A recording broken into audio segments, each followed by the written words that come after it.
how to enable 120 FPS on PS5. In this video, we're going to go through a couple different steps to turn on 120 frames per second on our PS5. But remember, this is dependent on your game's ability to be able to have 120 FPS.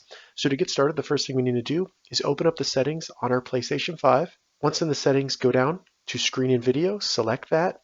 Once in Screen and Video, make sure Video Output's selected, go over to the right, and then we want to find 120 Hertz output.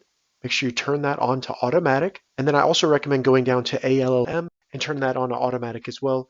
This will ensure your TV turns on game mode, which will help it with the FPS. So once we've made these changes, go back to the settings. And we want to go down to Save Data and Game App Settings. In the left menu, go down to Game Presets. And then for Performance Mode or Resolution Mode, make sure you select Performance Mode. Performance Mode is for higher frame rates rather than higher graphics quality. So you want to make sure Performance Mode is selected. From there, you can close out of the settings. And then I would just recommend going into the video or graphics settings for any game that you're playing and making sure that you enable Performance Mode or 120 Hertz. That will ensure it is 120 frames per second. If this video helped you, give it a thumbs up and please consider subscribing to my channel.